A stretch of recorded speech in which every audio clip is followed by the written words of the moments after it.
channel. Rutherford weather updates on WGNS and watch on YouTube and Facebook with Rutherford Weather. Rutherford Issues with Brian Barrett on FM 101.9 and AM 1450 Murfreesboro, FM 100.5 Smyrna. Listen and watch at WGNSradio.com. Rutherford Issues is powered by Middle Tennessee Electric. They offer some energy-saving tips during these hot summer months. Install a programmable thermostat to automatically adjust temperatures for optimal comfort and energy savings. For more tips, head to mte.com/myenergyplan. Joining me in studio today from the United Way of South Central Tennessee, Ella Weaver, the interim vice president of Collective Impact. Good morning. Good morning. Thanks for having me. Absolutely. Good to have you.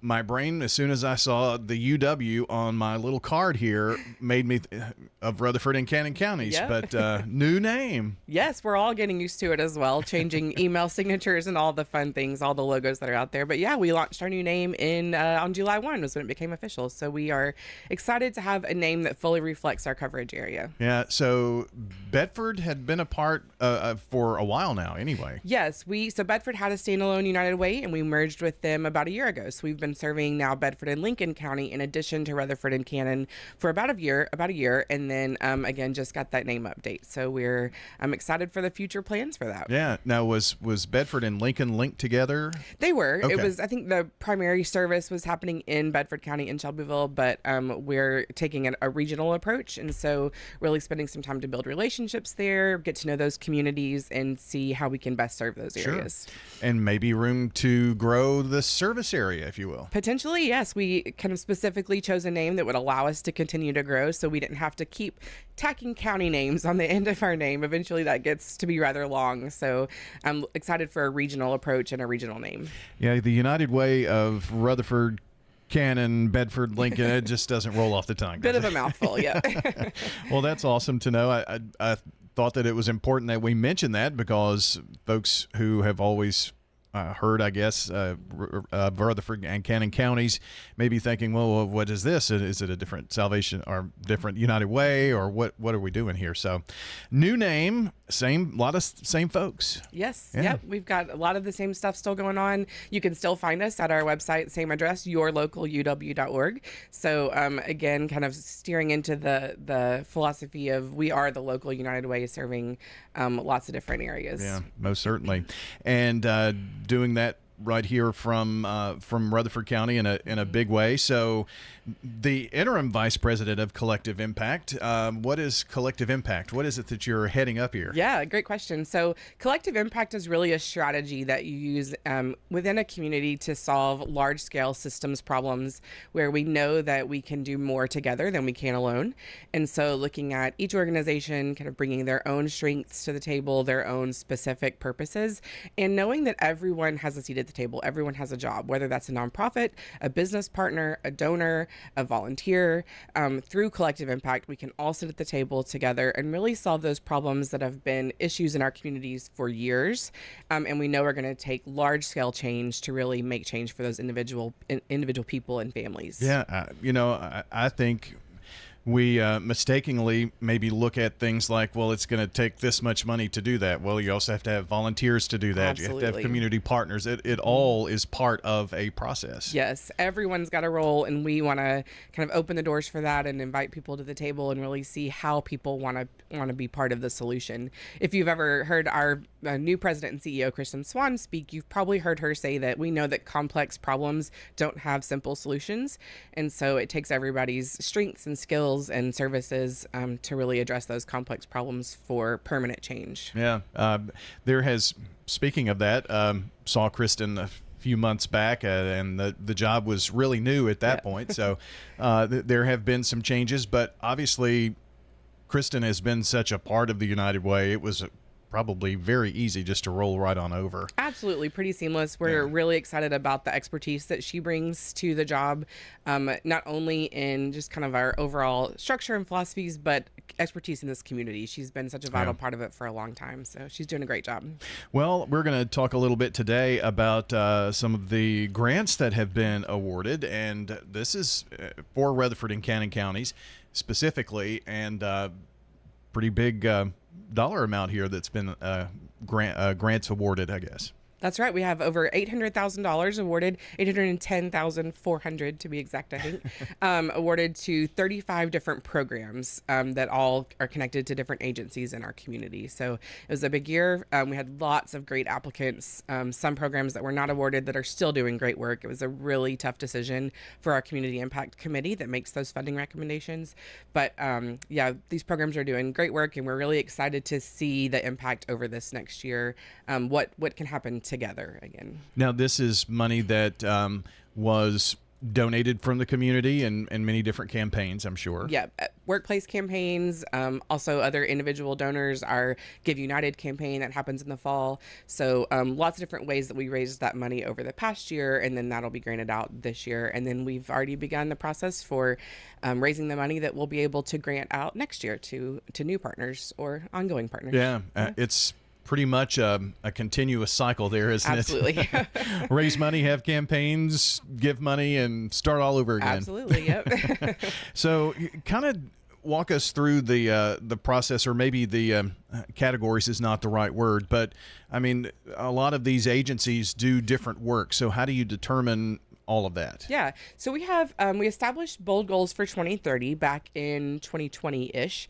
And so those are 6 goals that we think will make a long-term impact on our community. And that those were done through lots of community feedback, lots of experts, subject matter experts in the community who really understand the needs of our area. And so those resulted in 4 different impact areas. So that's mental health and substance abuse, early childhood development, financial stability, and healthy behaviors. And so all 35 of our programs that were awarded align with one of those, and are working towards some specific strategies and tactics that were identified that we think will move the needle in those areas. Mm-hmm. And so they each have to align with one of those, and then they're kind of lumped together a little bit within those categories. So they're sharing information and strategies and ways to impact those areas in the community. I mistakenly said just a moment ago, or almost did, the Salvation Army, because that was on my mind as one of those that could touch more than one bold goal. Absolutely. Yes. So many of our programs, actually, we're seeing that more and more. We know that all of these areas are interconnected, and it's difficult to have financial stability if you're struggling in other areas. It's different for children. I mean, it's difficult for children to be ready for kindergarten if they don't have their basic needs met at home, or their caregivers are struggling with mental health issues. So those are all absolutely interconnected, and many of our agencies are serving in multiple areas. This process from start to finish on deciding, I know that there are interviews involved. Mm-hmm. There's, paperwork that, that is done by the various agencies from start to finish. How long does this process take? Well, our application opens in early February. So, but before that, agencies and us as United Way are prepping for that. But that's when agencies can start submitting their applications.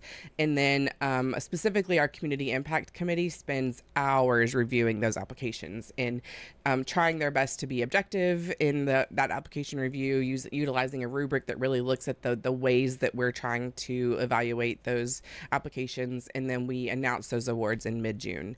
So what is that, a 5-ish month process with lots of hours and care and real concern about our area within those hours. So now, you mentioned a word that if you've got kids, you certainly know what it means, but rubric.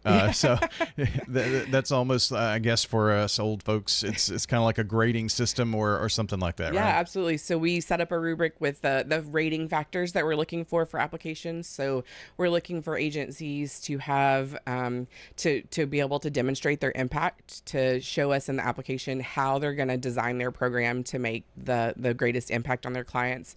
We're looking for agencies to show us that they're have an effective use of funding and an effective budget in place, and ways to sustain the program beyond our funding, because we're just really a drop in the bucket for a lot of agencies.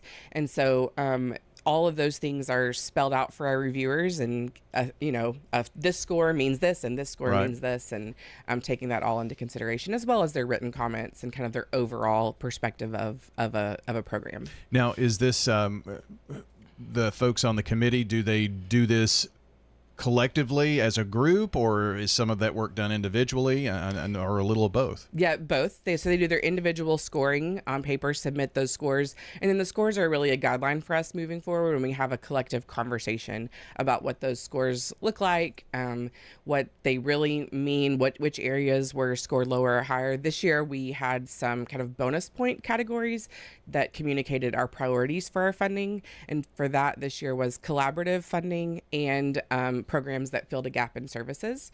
And so those weighed a little bit more in our rubric and our scoring process, because those are the things we were prioritizing in our funding process. And then when you get everybody together, there are arm wrestling, try to figure out. Yeah, it's sort of a pre-Olympics. Yeah. We had.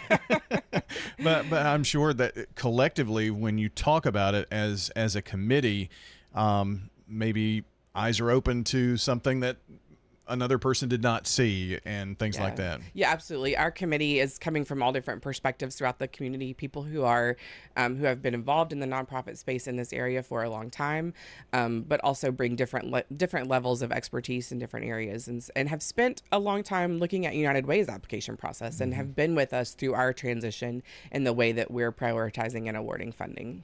Now, you mentioned as well collaborative grants, and would this be like two agencies working together for X? Yes, yeah, Okay. at least two agencies. So most of our collaboratives are significantly more than that. So we launched a pilot collaborative application last year and awarded two different collaboratives a grant last year.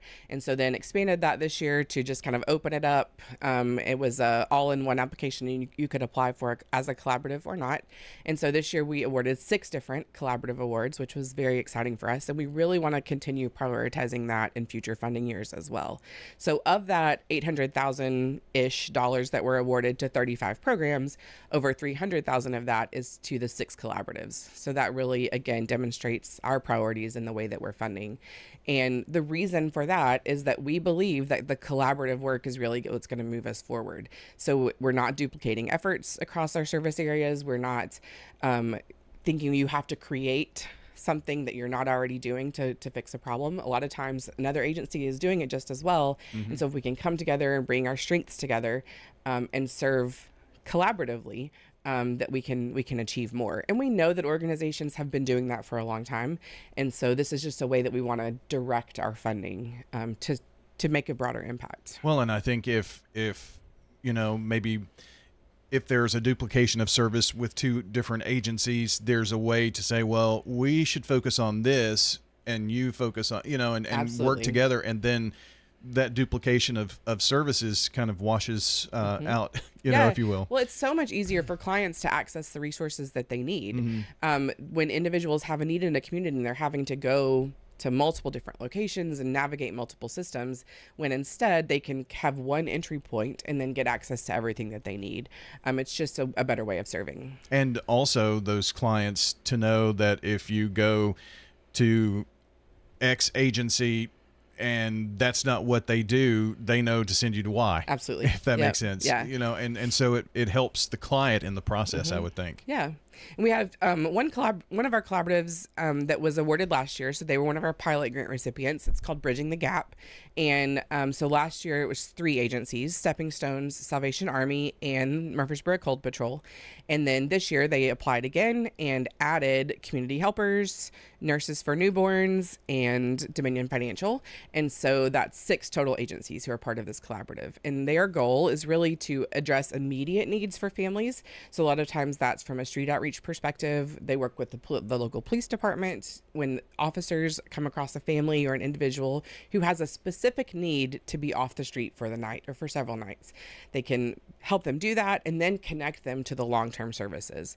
So we also have some collaboratives who are involving our local school systems, and it's a similar theme that we're seeing where they're working together to meet immediate needs, kind of what brings people in the door, and then helping them connect to long-term case management and helping them get on their feet, more working towards stabilization and permanent thrival in our community. Yeah, I mean, it's a very much a process for anyone, right? Yeah, and we're just really happy with the way our collaboratives are going and the way that people are getting creative and trying new things. We have another one this year that is Murfreesboro Cold Patrol and Prevention Coalition for Success, and they're working in harm reduction space. And so people who are dealing with substance abuse issues, and so again meeting their immediate needs, but then connecting them to treatment options.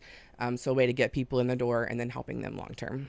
Very good information here from the United Way of South Central Tennessee, and it will take forever to go through this entire list here, but I'm sure that there's a list of those maybe on the website somewhere. Absolutely. Yep. Again, so your local UW. Let me try that again. yourlocaluw.org, and you can find all of our programs that we're supporting. And we also have a public dashboard that shows the measurements and our results of our outcomes from the previous year.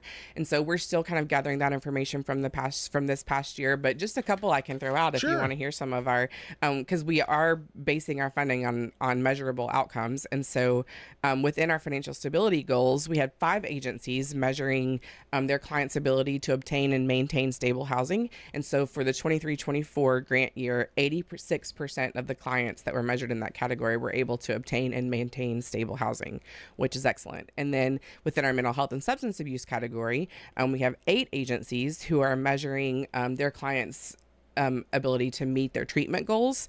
And so for this year, we had 70% of clients made significant progress toward meeting their treatment goals across 8 agencies. And so those kinds of things are on our public dashboard, again, on the website, yourlocaluw.org. Awesome. That's really good information. I'll try to put a link to some of that, or at least to the website where people can poke around on our website and on the podcast. So great job done, and hats off to those on the committee. Absolutely. So, they put in, like I said, a lot of work. We really appreciate Speaking of volunteers, right? Yes, absolutely. Yep. I mean, it does take, and these are people that have a passion for the community, so that's even best. Yep, couldn't do it without them. Ella, thanks for stopping in today. It's been fun. Absolutely. Thank you. That's Ella Weaver joining us today, the Interim Vice President of Collective Impact with the United Way of South Central Tennessee. It's your local United Way. And that's going to wrap up our program for today. I want to thank you so much for being a part. And if you want to check the podcast, it'll be up shortly. That'll be at WGNSradio.com. Check it out, and have a great day out there, everybody. Stay cool.